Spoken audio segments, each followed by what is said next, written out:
kulanti wanaagsan saaxiibayaal kuna soo dhawaada falanqeynta aan ka sameeyno English Premier League ama horyaalka heerka koowaad ee Ingiriiska isniin walba kulamada markii la ciyaaro toddobaadka loogu talagalay markaana waxaan eegi doonaa toddobaadka saddexaad ee Premier League kulamadii la ciyaaray iyo kooxaha natiijooyin kala duwan ee la kulmeen ciyaarista Premier League toddobaadka saddexaad waxay ka soo bilaabatay Jimco 23 Agoosto Aston Villa waxay soo dhaweeyeen kooxda Everton ciyaar ka dhacday Villa Park oo ay laba gool eber guusha ku qaateen Villa waxay u ahayd bilaabashadeeda ugu wanaagsan Premier League waxaana loo diiwaan galiyay guul inay gaareen waana markii ugu horeysay 15 kulan ka bacdi oo guul daro la'aan kooxdan soo idlayeen Aston Villa oo kulan Premier League badanaysan waxa ugu dambeysay taariikhda diiwaan gashan Febraayo 2016 markaas oo Norwich City laba gool eber kaga badiyeen sidoo kale ciyaaryahanka lagu magacaabo Jack Grealish waxa ka hartay rikoorkii xumaa ahay in 20 kulan oo isku xigta Premier League wiilkan laga badinayo ugu dambeyntiina uu soo idlayay guul ayaana toddobaadkan loo diiwaan galiyay Aston Villa waxa goolasho dhalin ciyaartoyda kale Wesley Morris daqiiqadii 21aad ciyaaryahanka lagu magacaabo Anwar El Ghazi oo daqiiqadii 90aad gool dhaliyay ciyaartana soo gabagabeeyay kulamadii la ciyaaray sabdiga hadii aan eegno kulanka ugu horeeyay wuxuu dhaxmaray kooxaha Norwich City iyo Chelsea kulan xamaasad badnaay 3-2 guush waxa ku qaateen kooxda Chelsea oo safar ahayd ciyaartan ciwaanadeed waxa qaatay Tammy Abraham oo laba jeer shabaqa gaaray iyo sidoo kale wiilka dhalinyarada Mason Mount Blues iyo Lampardna waxa loo diiwaan galiyay guushooda ugu horeysay xilli ciyaareedkan English Premier League sidoo kale kooxda Norwich waxa mar walba qasaba shabaq inuu gaaro weeraryahankooda Timo Pukki inkastoo laga badiyay sidoo kale xogta muhiimka ah ee kulankan laga diiwaan gelinayo waxay tahay kooxda kubadda cagta Chelsea waxay dabcan garoonka la soo galeen ciyaartoyda ceelis ahaan ay tahay 24 sano iyo 208 maalmood waana kooxdii ugu da'da yareed ee Chelsea kulan Premier League ee garoonka la soo gashay tan iyo Febraayo 1994 markaas oo ay wajaheen kooxda Oldham Athletic waxayna Chelsea kala hortageen ciyaartoy ay ahaayeen dabcan da'da ceelis ahaan 24 sano iyo 190 maalmood waxay ka dhigan tahay marka kulankaas la ciyaaray Febraayo 1994 ilaa iyo kulankii ay sabdiga ciyaareen tirsiga kulamada u dhaxeeya waa 971 kulan ka bacdi inay Chelsea garoonka la soo galeen ciyaartoyda dhalinyaro oo aad iyo aad dabcan average-kooda u yaryahay da'dooda sidoo kale markaan fiirino ciyaaraha kale ee sabdiga la ciyaaray Premier League waxa kamid ah kulankii xiisaha badnaa ee dhaxmaray kooxda kubadda cagta Brighton Southampton waxaana laba gool eber guush ku qaadatay kooxda Southampton oo safar ah Southampton markii haatan la eego saddexdii kulan ee ugu dambeysay oo naadiga Brighton wajaheen saddexda ciyaarood way ka badiyeen sidoo kale saddexda kulan shabaqa ay Southampton ilaashteen marka maalin walba Southampton Brighton ya ku aadiya ay maraysaa Southampton goolasho la shan ciyaartoyda kale ee Musa iyo sidoo kale ninka lagu magacaabo Nathan Rodman ayaa gool ku dhaliyay Southampton sidoo kale hadaan fiirino ciyaaraha la sabdiga waxa kamid Manchester United ayaa guul daro lama filaan kala kulantay kooxda Crystal Palace ayagoo garoonkooda Old Trafford joogo waxaana looga badiyay 2-1 ayaa looga badiyay kooxda United oo guul daro kala kulmaysa naadiga Crystal Palace kulan Premier League ka tirsan waa markii ugu horeysay sidoo kale kooxda Palace muddo 30 sano kadib ayay ku badiyeen garoonka Old Trafford sidoo kale kooxda Palace oo kulan horyaal Ingiriis ee nooc raba aad heerka koowaad magaca Premier League ka hor ayaa ugu dambeysay inay Manchester United ka badiyaan waxayna markaas ahayd ciyaar ee Salzburg ka dhacday May 1991 kooxda Palace waxay markaas ku badiyeen 3 gool eber kooxda Palace waxay guusha kaga mahad celinaysaa Jordan Ayew iyo sidoo kale Patrick Van Aanholt oo daqiiqadii 93aad gool dhaliyay ay guusha ku gaareen United waxa gool kulaad ka qasaariyay Marcus Rashford daqiiqadii 70aad wiilka dhalinyarada ee bandhigiisa wata Daniel James asigana oo shabaqa gaaray wada sabdiga la ciyaaro waxa kamid ah kooxda Sheffield United waxay guul daro 2-1 kala kulmeen naadiga Leicester City ayagoo garoonka Sheffield United la joogo Jimmy Vardy ayaa u suura gashay qaybta hore ciyaarta gool dhaliyay daqiiqadii 38aad waana goolkii ugu horeeyay qaybta hore ciyaarta Premier League gool dhaliyo tan iyo December 2018 markaas uu kooxda Watford ka dhaliyay December 2018 ilaa iminka waxa dabcan u diiwaan gashay ninka lagu magacaabo Jimmy Vardy in 13 gool uu qaybta labaad ciyaarta ama second half ka dhalinayay toddobaadkan ayuu dabcan dhalishay muddo kadib goolkiisa ugu horeeyay Premier League qaybta hore ciyaarta sidoo kale kulamadii sabdiga la dheelay waxa kamid ah kooxda Watford oo xaalku ku xun yahay waxa looga badiyay ayagoo garoonkooda joogan 3 gool iyo 1 Sebastian Haller oo ah taariikhda ciyaaryahanka ugu qaalisan West Ham United xagaagan soo iibsaday ninkan 45 milyan oo baan ugu fadhiyay kooxda West Ham United kalsoonida taageerayaasha ayuu kasbaday kadib markii laba jeer uu shabaqa gaaray Franciscan sidoo kale tan kooxda West Ham United toddobaadkan record ay Premier League ka dhigeen sababta waxay noqdeen kooxdii ugu horeysay ee 150 ciyaaryahan oo kala duwan Premier League gool u dhalshaan mana jirto koox kale oo EPL sidaas sameysay oo 150 ciyaaryahan oo kala duwan Premier League gool u dhalshaan kulamadii sabdiga la ciyaaray waxa kamid ciyaartii weynada Anfield ka dhacday Liverpool waxay 3 gool iyo 1 kaga badiyeen kooxda Arsenal kulan Mohamed Salah oo laba jeer shabaqa gaaray Yol Matibna oo gool dhalshaan goolku waxa u dhalshay ciyaaryahan Lucas Toure ciyaarta oo 5 daqiiqo ka harsan hadii aan fiirino xogta muhiimka ah kulankan laga diiwaan galiyay waxa kamid ah Liverpool ayaa dabcan haatan u diiwaan gashan 22 gool inay ku dhalisay madaxa ama teesta ay ku dhaliyeen ciyaaraha Premier League tan iyo xilli ciyaareedka hore markii laga soo qabtay ilaa iminka naadi walba oo kusoo xigana ee kubadaha madaxa ku dhaliyay waxay dheeryihiin 7 gool ayay dheeryihiin kulamadii axadda la ciyaaray kooxda Man City ayagoo safar waxay 3 gool halkaga badiyeen naadiga lagu magacaabay FC Bournemouth Sergio Kun Aguero ayaa laba jeer shabaqa gaaray si lamid Raheem Sterling gool ayuu dhalishay ciyaartan waxaa ciwaanada qaateen Aguero iyo Silva oo wadar ahaan Premier League iska caawiyeen 27 gool waxaa ka badan oo kaliya haliyada kale ee Thierry Henry iyo Robert Pires oo Arsenal soo mareen oo 29 gool iska caawiyeen iyo Didier Drogba iyo Frank Lampard oo Chelsea usoo ciyaareen oo 36 gool iska caawiyeen kulamadii axadda la dheelay waxaa kamid Spurs oo garoonkooda joogto waxaa hal gool eber kaga badisay kooxda Newcastle United ciyaaryahanka lagu magacaabo Yolinton ayaana kooxda Spurs quusiyay waana taariikhda ciyaaryahanka ugu qaalisan ee Newcastle United soo iibsadeen xagaagan ayana ka soo qaateen TSG Hoffenheim 40 milyan oo pound ayana ugu fadhiyaa haddaba Spurs guuldaradii ku dhacday waxaa dabcan loo diiwaan galiyay dhanka Newcastle United war lama filaan sababtoo Newcastle United waxay guusha qaateen ayagoo kubadda haysteen 20.2% waana kooxdii ugu kubadda haysashada yareed ebed Premier League ee guul gaarta tan iyo kooxdii Burnley oo 19.6% kubadda haysatay oo 2 gool eber si la yaab la kaga badisay Liverpool Agosto 2016 sidoo kale axadda kulamadii la ciyaaray waxaa kamid ah kooxda Wolves iyo sidoo kale Burnley waxay ku kala tageen hal iyo hal kulankan dabcan waxay kaga dhigantay ciyaaryahanka lagu magacaabo Ashley Barnes inuu ciwaanada qaatay maadaama sanadkan 2019 sidii loo soo galay Premier League uu 13 gool ka dhalishay wiilkan Ashley Barnes aan la bomboonin kaliya waxaa ka gool badan Sergio Kun Aguero 16 gool sanadkan Premier League ka dhaliyay iyo Sadio Mane oo asagana 15 gool sanadkan 2019 EPL ka dhalishay bal markaan aan eegno kala sareynta EPL iyo 3 kulan iyadoo la ciyaaray kooxda Liverpool ee horyaalka hogaaminaysa 9 dhibcood ayay leeyihiin waa naadiga kaliya ee 100% kulamadooda guuleysteen 6 gool ayaa banaanka u taalo kaalinta labaad waxaa ku jirta Man City oo 7 dhibcood leh sidoo kalena 7 gool ayaa banaanka u taalo saddexaad waxaa ku jirta Arsenal oo 6 dhibcood leh laakiin wax gool banaanka uma yaalo afraad waxaa ku jirta Leicester City oo 5 dhibcood leh hal goolna banaanka u yaalo shanaad waxaa ku jirta Manchester United oo 4 dhibcood leh 3 goolna ee banaanka u taalo lixaadna waxaa ku jirta kooxda Burnley oo dabcan 4 dhibcood leh 2 goolna ee banaanka u taalo markii aan fiirnay saddexda kooxood ee ugu hooseeyo naadiga Watford ee ugu hooseysa Premier League saddexda kulan ee la ciyaaray wax dhibic ma lahan 6 goolna waa lagu leeyahay Newcastle United ayaa 19aad ku jirta ay saddexda kulan ee la ciyaaray kulan kamid ah toddobaadkan badiyeen 3 dhibcood ayay leeyihiin Southampton markii aan eegna ayagana waxay ku jiraan kaalin 18aad saddexda kulan ee la ciyaaray kulan kamid ayay badiyeen saddexdaas kooxood ayaan ugu hooseeyaan English Premier League aan fiirino xogaha dhanka naadiga laga diiwaan gelinayo kooxda Premier League goolasha ugu badan dhaliyaan xilli ciyaareedkan saddexda kulan ee la ciyaaray waa Man City oo 10 gool ayay dhalsheen waxaa ku xigta Liverpool oo 9 gool dhaliyeen Manchester United waxay dhaliyeen 6 gool Norwich City waxay dhaliyeen 6 gool Burnley waxay dhaliyeen 5 gool Spurs waxay dhaliyeen 5 gool Arsenal waxay dhaliyeen 4 gool Aston Villa waxay dhaliyeen 4 gool AFC Bournemouth waxay dhaliyeen 4 gool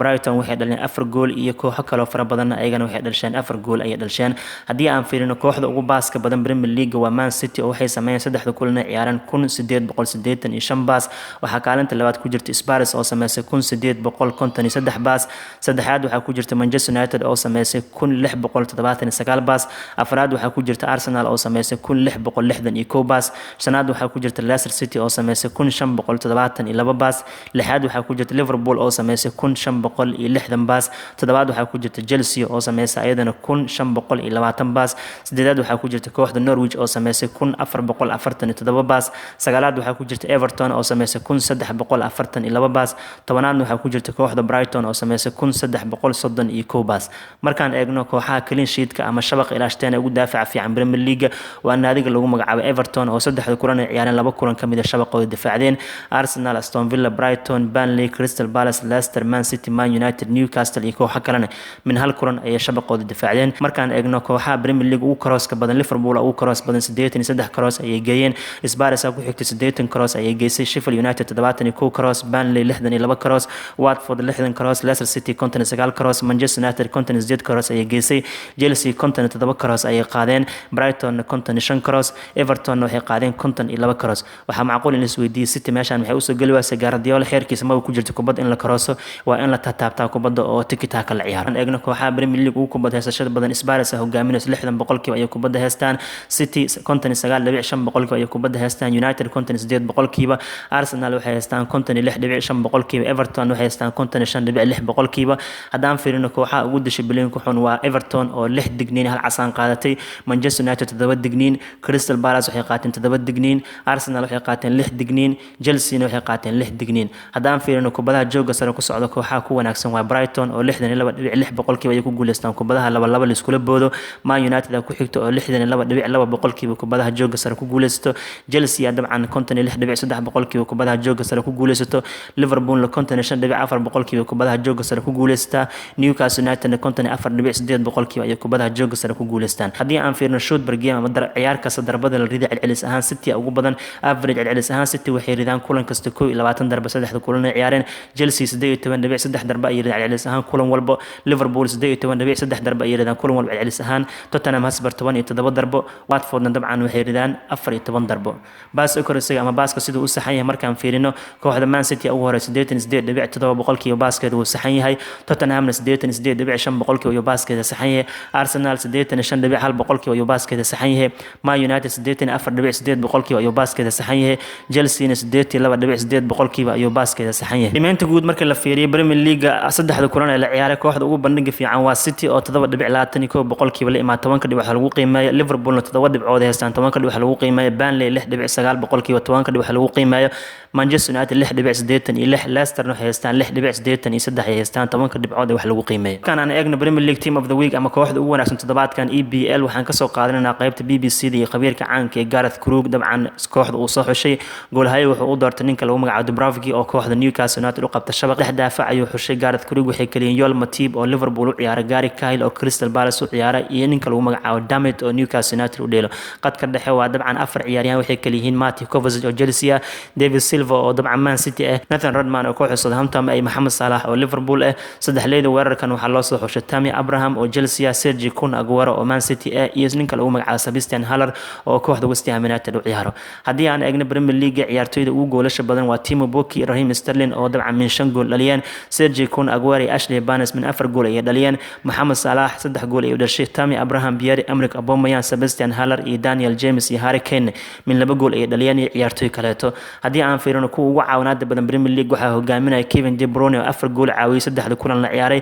Trent Alexander-Arnold Emmanuel Bondi oo ciyaar kooxda Norwich iyo ninka lagu magacaabo Todd Cantwell oo ciyaar kooxda Norwich Dani Ceballos oo Arsenal James Maddison oo Leicester Riyad Mahrez oo City Eric Beatrice oo Burnley u ciyaar Paul Pogba oo Manchester United iyo David Silva oo Man City ayagana min 2 gool ay caawiyeen haddaan fiirino dhanka baaska Premier League waxaa ugu sareeya ciyaaryahanka lagu magacaabo Emile Laporte 297 baas ayuu sameeyay waxaa ku xiga Harry Winks oo Spurs asagana 263 baas ayuu sameeyay Toby Alderweireld wuxuu sameeyay 259 baas Paul Pogba wuxuu sameeyay 244 baas Victor Lindelof wuxuu sameeyay 230 baas Harry Maguire wuxuu sameeyay 226 baas Andy Robertson Liverpool u ciyaar wuxuu sameeyay 222 baas Sanchez oo u ciyaar Spurs wuxuu sameeyay 212 baas halka ninka lagu magacaabo Kagler Sinyusi oo u ciyaar kooxda Leicester wuxuu sameeyay 222 baas ninka lagu magacaabo Alexander Zinchenko oo City 211 baas ayuu sameeyay haddii aan eegno clean sheet-ka ama difaacashada shabaqa waxaa hogaaminaya Jordan Pickford oo u ciyaar kooxda kubadda cagta Everton saddexda kulan u ciyaar 2 kulan kamid shabaqa difaacday David De Gea Roy Patricia Martin Dubravka iyo goolhayaal kale ayatan waxay difaacdeen min hal kulan ay shabaqa oo difaacdeen oo uu ku jira xitaa Bernard Leno oo kooxda kubadda cagta ee Arsenal goosh u qabto aan eegno ciyaartoyda Premier League ugu dashay bilooyinka waxaa hogaaminaya Jorginho oo Chelsea u ciyaar 3 dignin ayaa la siiyay ciyaaryahan Andon oo u ciyaar Brighton hal casaan ayuu qaatay Morgan Schneiderlin wuxuu qaatay hal casaan ninka lagu magacaabo James Coleman Everton 2 dignin ayaa la siiyay ciyaaryahanka lagu magacaabo Dijanaba oo u ciyaar kooxda Southampton 2 dignin ayuu qaatay shoot per game Premier League kulan walba darbada waxaa ugu badan Bernard Silva celcelis ahaan kulan walba wuxuu ridaa 4.5 darbo Ashley Barnes oo Burnley ku xigo 4.3 darbo kulan walba celcelis ahaan Roberto Firmino Liverpool wuxuu ridaa 4 darbo celcelis ahaan kulan walba waxaa la mid ah Timo Pukki Raheem Sterling oo ayagana kulan walba celcelis ahaan waxay ridaan 4 darbo ay ridaan haddii aan fiirino dabcan dhanka ratingka ama qiimeynta Premier League saddexda kulan ee la ciyaaray shabakadu uu iskoorada ugu bandhig fiican Raheem Sterling ugu bandhig fiican 3 kulan oo ciyaaray 8.29 ayuu haystaa 10 wax lagu qiimeeyo waxaa ku xigo Timo Pukki oo haysta isagana 8.27 Ashley Barnes ku xigo 8.10 haysto Kevin De Bruyne wuxuu haystaa 8.09 halka Emerson oo Chelsea uu ciyaaran 7.87 uu haysto qiimeynta 10 dhibcood wax lagu qiimeeyo ciyaartoyda Premier League 3 toddobaad ugu wanaagsan waxaan eegaynaa toddobaadka dambe iyo kulamada Premier League la ciyaari doona week 4 waxaa ugu soo horeyn doona kulanka dhexmari doona Southampton iyo Manchester United 31 Agost maalin Sabti